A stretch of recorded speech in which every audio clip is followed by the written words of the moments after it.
Hello everyone, I've got the Urban Warfare Weekly Mutation beat for you on brutal difficulty in this video.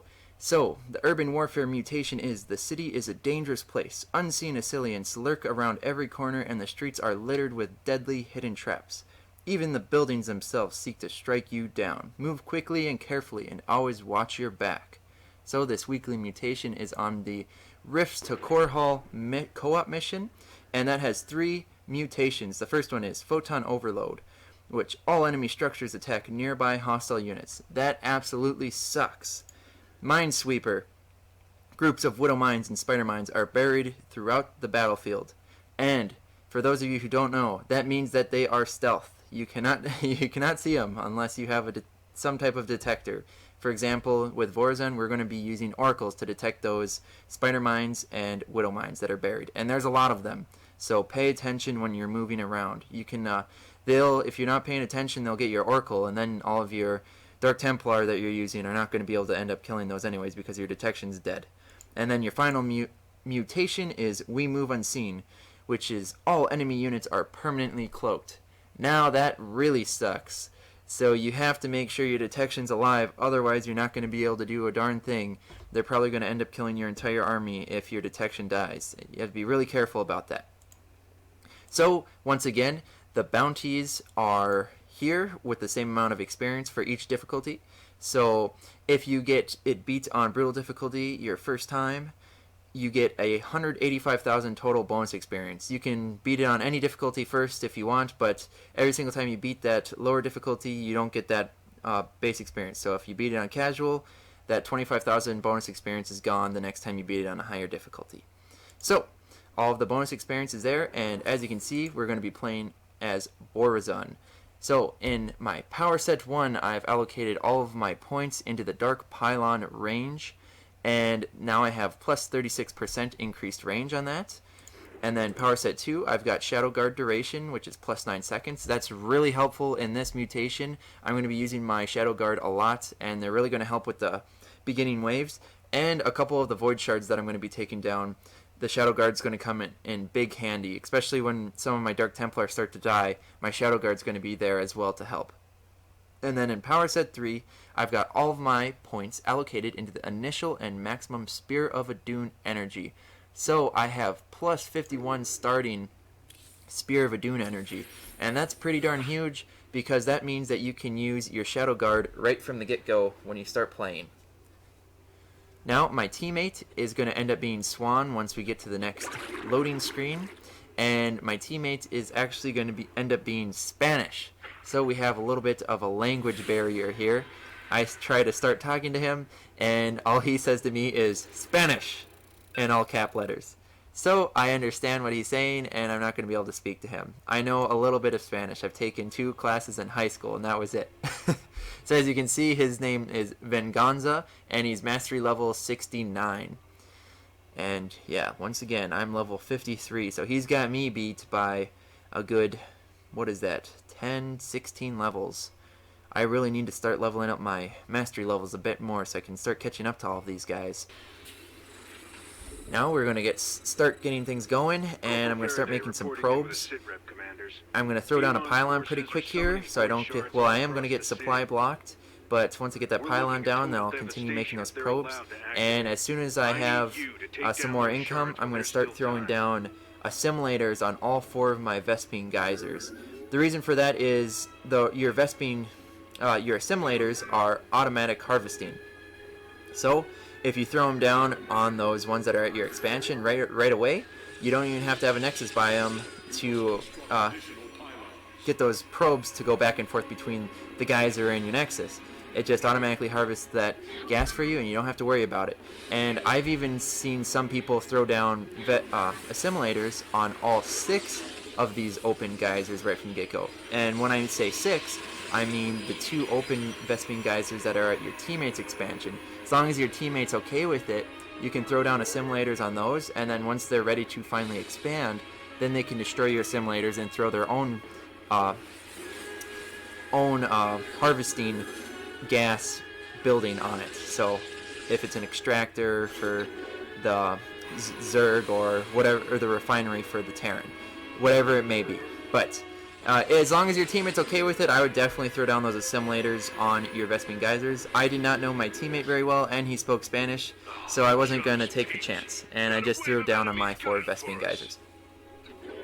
And the beauty about playing as Vorazun on this mutation is not only are you stealth, and they are stealth, you're fighting fire with fire, but you have this awesome Deploy Dark Pylon ability, and you have the Shadow Guard.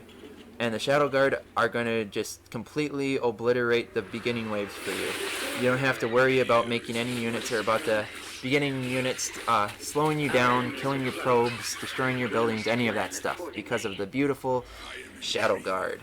And then, once you're done killing that first wave, you can just take your Shadow Guard straight over to your rocks and destroy those rocks at your expansion to make things even better for yourself.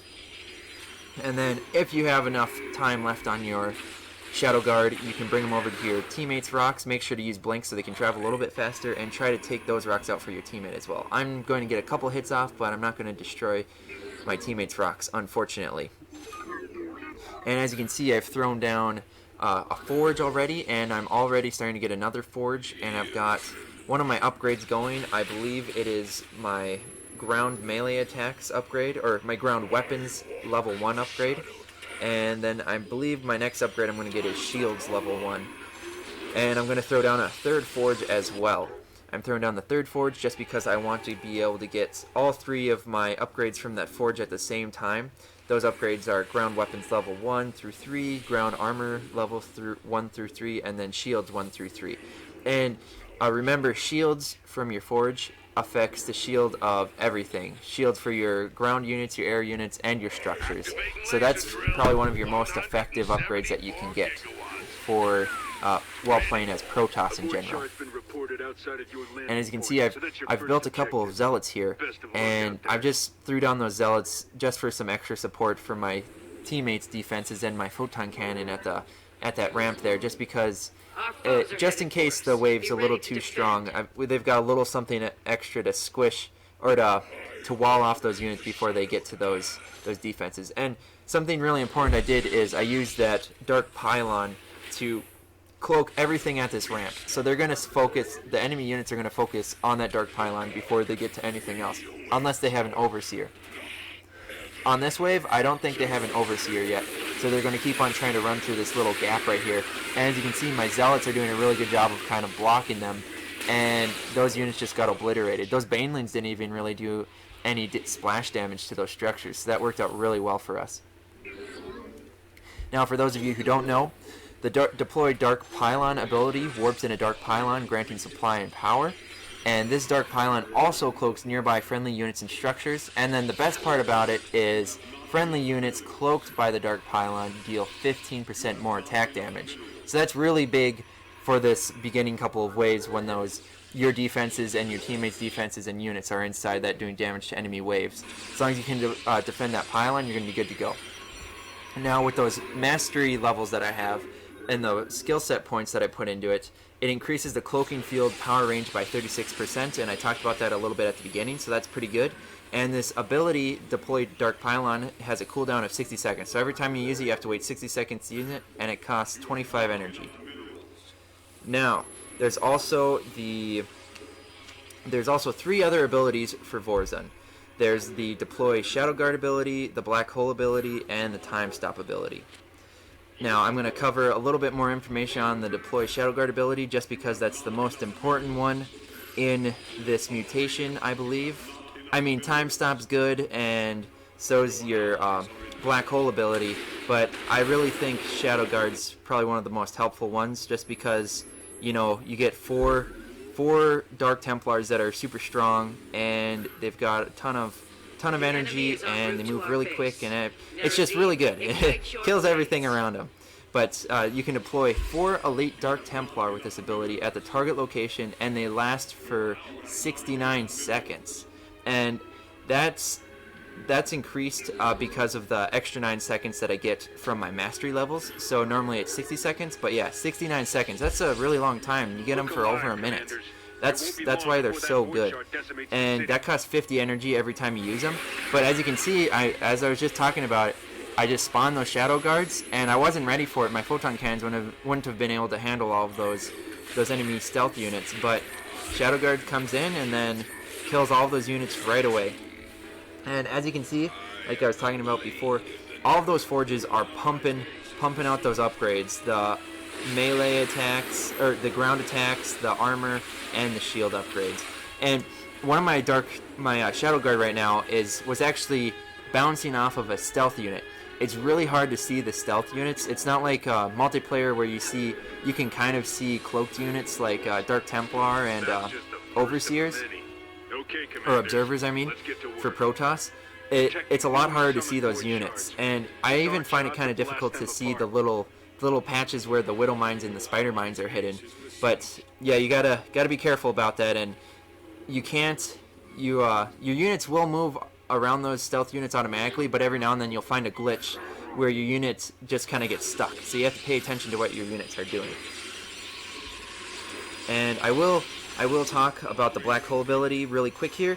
And that creates a black hole that pulls in and stuns enemy units, and that lasts for 8 seconds, and that costs 25 energy.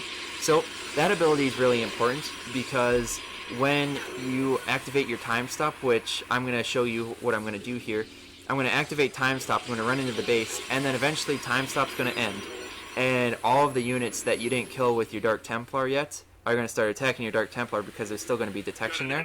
But you can use your black hole, throw that down right away after your time stop, and that'll delay it even longer. Delay those units from killing you even longer. And like I said, it only costs 25 energy. There's no cooldown on it. So after those 8 seconds are done, if you really want to and you have enough energy left, you can just throw down another black hole again. And then finally, on the time stop, that alters space and time, freezing all enemies in place for 20 seconds. It has unlimited range, so anywhere on the map, everything's frozen. And that has a cooldown of 240 seconds, so it takes 4 minutes for you to be able to use that again. So you really want to get on. If you're going to use it, be careful about using it. You want to pay attention to what you're doing. Okay. So I already have some. I forgot to talk about this. I built 2 Dark Shrines, and they're both getting upgrades right now from my Dark Templar. You need a Dark Shrine at least to start building Dark Templar and Dark Archons. But I'm only going to build a couple Dark Archons in this playthrough, and I am going to build these starports for detection purposes, and I'm going to build Oracles have detection, and also I'm going to build some Void Rays.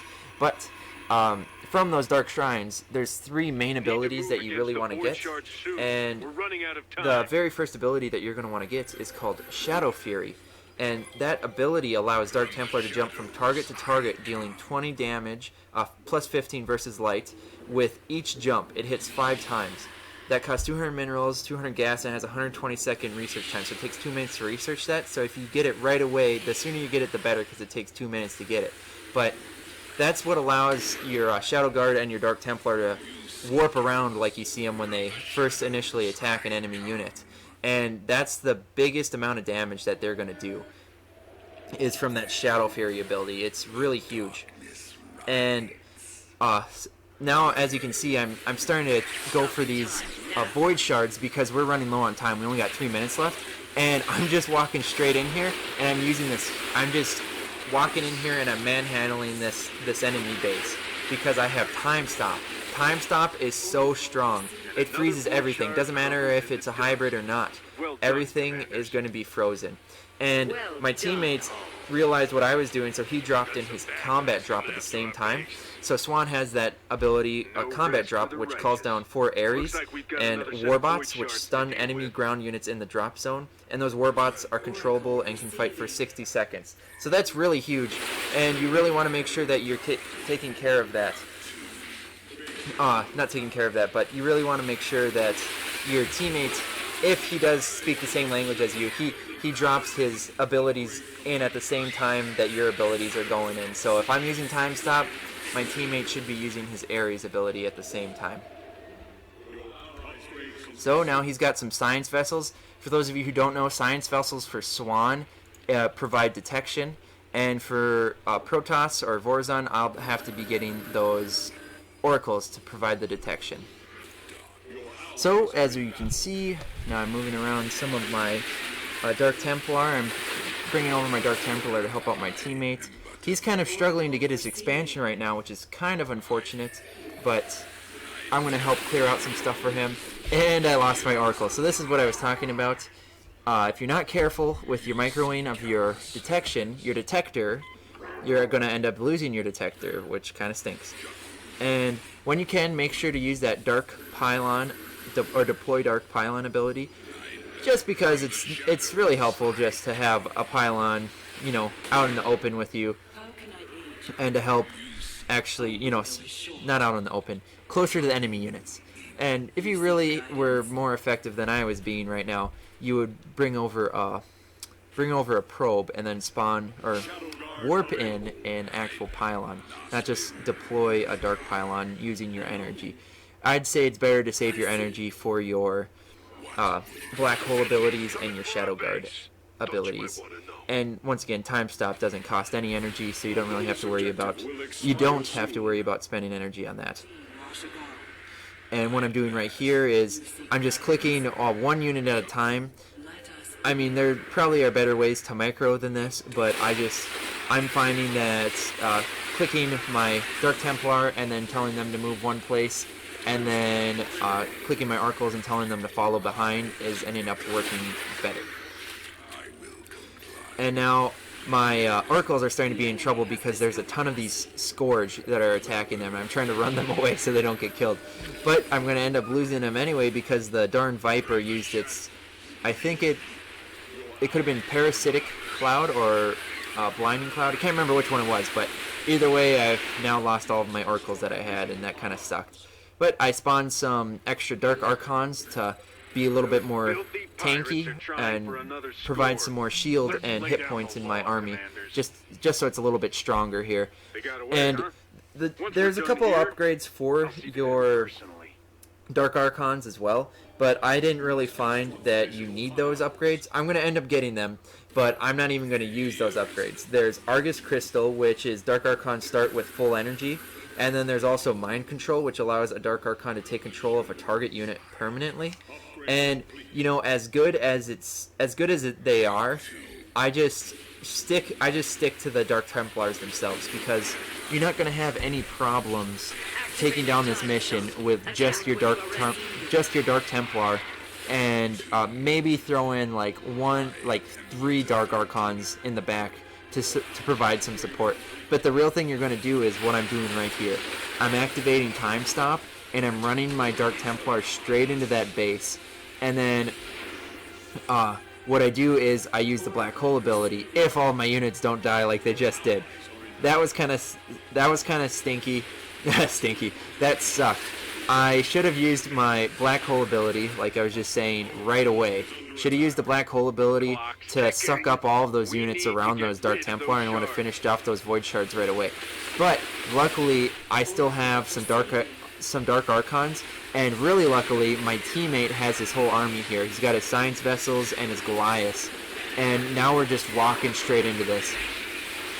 I start using a couple of the abilities that these Oracles have, and they're really not that... the abilities that I'm using, at least, aren't that great. I threw down some Stasis Wards, and what those Stasis Wards do, they place a cloaked Stasis Ward at the target location, and then once that Stasis Ward is activated by an enemy ground unit, the ward traps the enemy unit in a stasis for 15 seconds. So, and that trapped unit can't be attacked or be affected by abilities. It costs 50 energy, so that's a lot of energy to use up from your Oracle. And not only that, it only affects one unit at a time.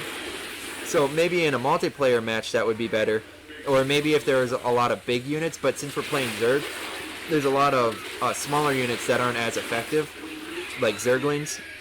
And for example, if you're playing against Protoss and there's a bunch of Colossi, if you could focus down that Colossi with a Stasis Ward, that would be really helpful in taking down an enemy army. But in our case, we don't have those big units. I mean, there's some Ultralists, but there's just so many units I don't find it that effective.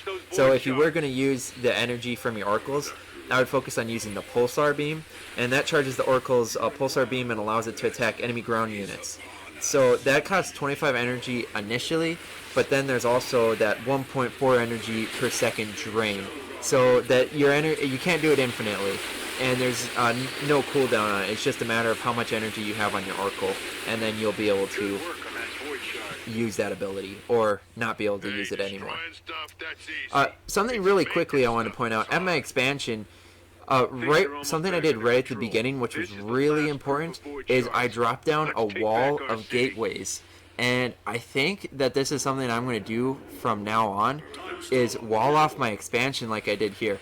Because your units, or the enemy units, will initially start to attack your warp gates that you have placed in front of your other structures, but as soon as the photon cannons behind those warp gates start attacking them, they're going to try run around. And I have a little tiny opening so enemy units can walk in and they won't just attack the wall first to get through. And because of that, then all of those units, they'll attack initially at the warp gate, but they won't do enough damage to kill it, and they'll walk around. It takes time to walk around, and then you can kill all of those units in the meantime, and you really squish them into one little tiny area. It just works out really well. And because of that wall, I didn't lose any of my probes at my expansion. The enemy units didn't even end up getting to my my supply line, and that helped out a lot. I made a little mistake right back there. I had quite a few Void Rays and Dark Templar all squished into one spot, and about 3 Widow Mines hit at the same time, and ended up killing all of those units because of the splash damage. So be very careful of that. If you, like right here, if you don't kill, there's 4 Widow Mines right next to each other. If you don't kill those Widow Mines right away, they're going to activate all at the same time, and they're going to kill all of your units. And all of a sudden your army's dead. But the beauty of Dark Templars with Vorazun is that they respawn at your nexus. I believe it's your closest nexus. So as soon as they die, they respawn at your closest nexus, but that can only happen every 60 seconds. So if they die and then they respawn, and then that 60-second timer is going. If they die again before that 60-second timer is done, they're dead for good, and you have to completely spawn new ones. Something important I'm doing right here is I'm using my black hole ability. I'm sucking up all of those units, those hybrids specifically, into that black hole, and then my teammate, using his Thors, his Goliaths, and his Science Vessels, started attacking those units in the black hole, and then my Dark Templar started attacking the units in the black hole. And they can't attack you back, but you can attack them in the black hole, and that's why that ability is so huge. Only costs 25 energy, and there's no cooldown on it, so you can just use it over and over. And I'm also getting 2 upgrades from the Twilight Council for my Zealots, but I'm not going to be spawning very many Zealots. I'm just really focusing on the Dark Templars, so that's not as important. But you can get those upgrades for the Zealot from the Twilight Council as well. But I would definitely just mainly focus on those Dark Templar again. And something I should have done in the beginning was spawn more Nexuses around the base. I have 2,000 surplus of minerals right now, and that's what I'm going to do right now with one of my probes. I believe your Dark Templar will spawn at the closest Nexus. So if I'm if I was smart enough at the beginning to do this, I would have spawned a Nexus at every single area where I was going to attack, right next to that area. So those Dark Templar that hadn't died yet or had the 60-second timer done, they would just spawn right where that Nexus is right now, and then walk straight back into the fight. It just makes the walk shorter.